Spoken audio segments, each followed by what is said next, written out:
with Cannons, Chapter 2, The Coffle.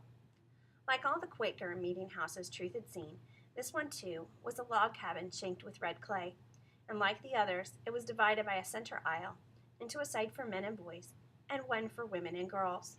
The benches were split logs. Set against the front wall, under a window, was another bench.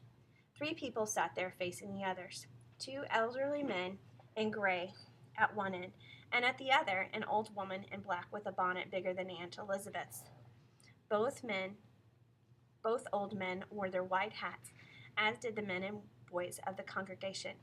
It was a Quaker mark to keep on the hat.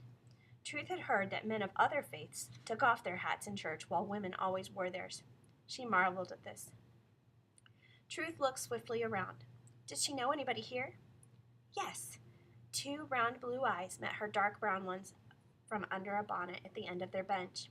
It was Lydia, and she was smiling, welcoming her. Truth let out her breath in relief.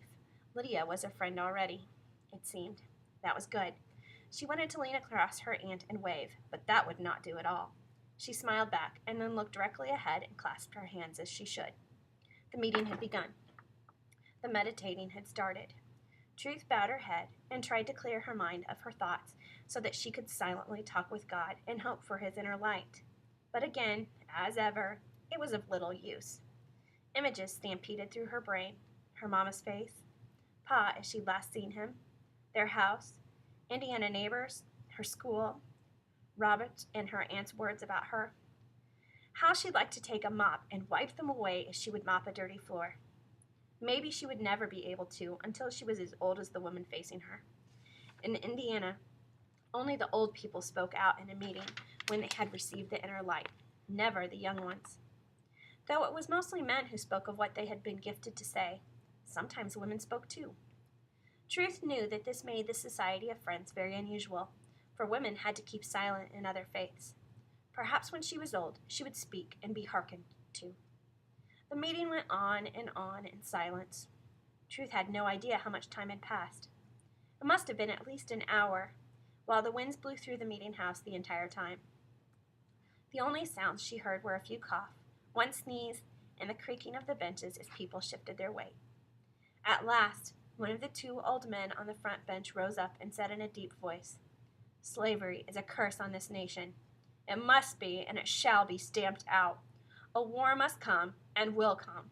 Slavery will be purged by our blood." The other old man got up next. His voice was a thin wheeze as he said, "Good men have tried to prevent war, but have failed. I agree with friend Moore." Again, there was silence until the second man who had spoken shook hands with the other. After that, everyone got up and shook hands with his or her neighbor. The meeting was at an end. Leaving with her aunt, Truth was met outside by Lydia Dunn. She came over with 2 women, who nodded to Truth's aunt. Aunt Elizabeth introduced them as Lydia's mother and grandmother. Lydia's mother told Truth, "I knew thy mother when she was a girl here, but I never knew thy father.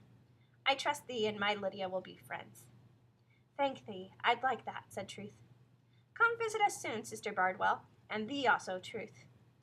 As Lydia and her family moved away to a waiting wagon, Aunt Elizabeth said, "I see, Truth, thee has made a friend at school." Truth answered, "Yes, but the other Quaker girl in my class, Martha, doesn't seem to take to me." "Ah, Martha Buchan? The Buchans do not come to this meeting house. They go to another near Goldsboro. Their beliefs are somewhat different from ours. All friends are not exactly alike." Truth nodded. She had known that.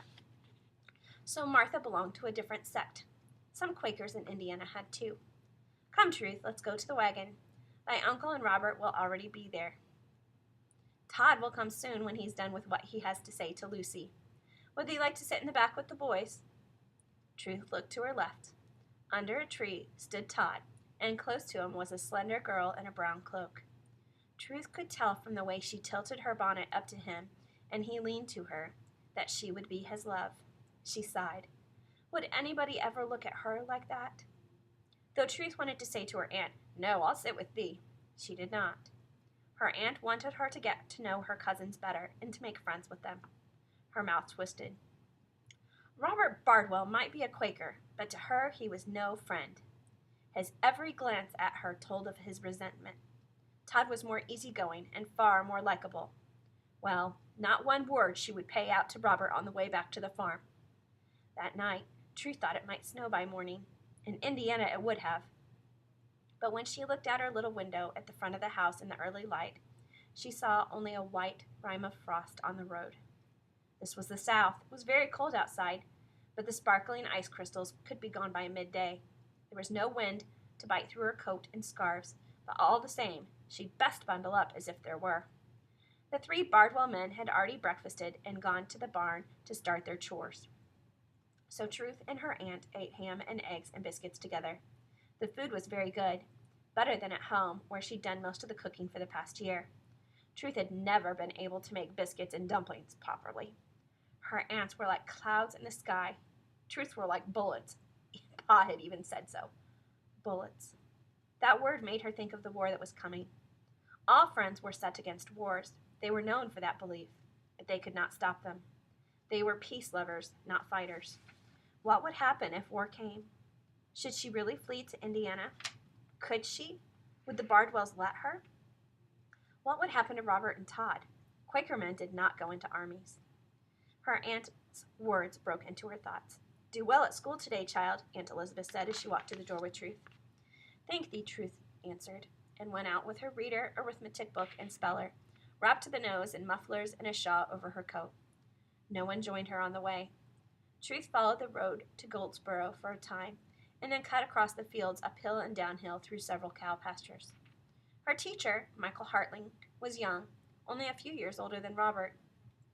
He was freckled, slender, and had such fine, fair hair that he had trouble keeping it out of his eyes.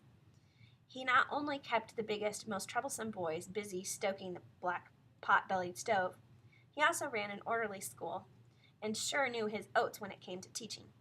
He never stumbled when he did long division or misspelled hard words. Truth approved of him, even if he was not a Quaker.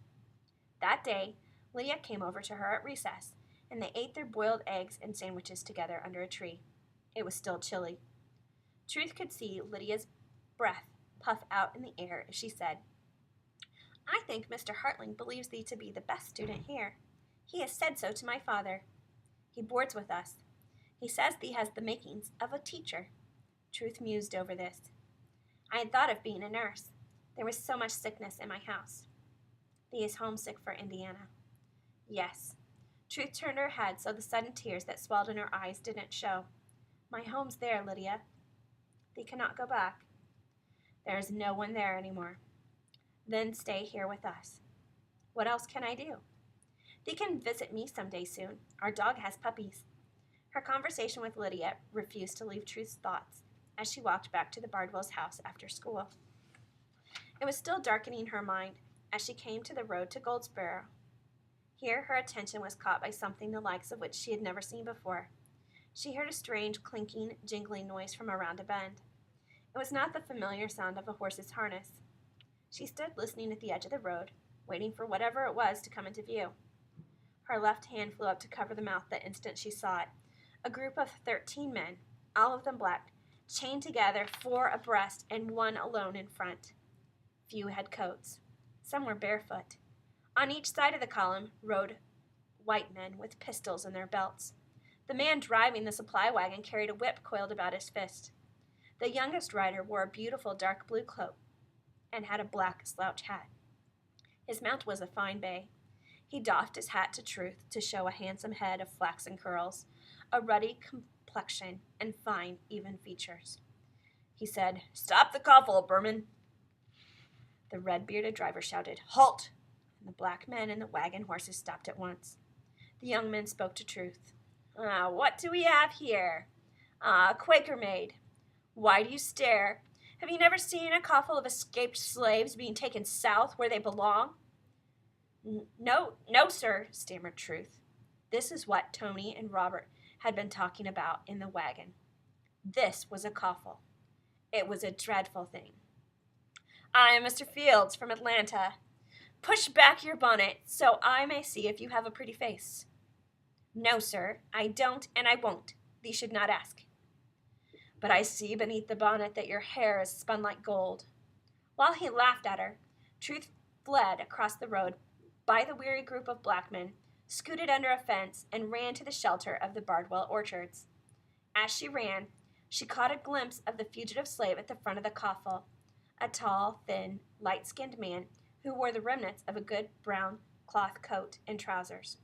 Truth ran till her sides ached. Then she collapsed, panting, with her back against an apple tree. Never in her life had she seen anything so horrible. The black men, she knew, had fled to the north to freedom, been tracked down there, and by law were being dragged back into slavery in the South. She's heard of this in meetings in Indiana when Quakers spoke against it, but never had she seen a coffle until now. What could she do? She could tell the Bardwells, but they already knew about it since they'd mentioned the name Fields yesterday. She felt sick, so sick that she had to hold her stomach to keep down her food.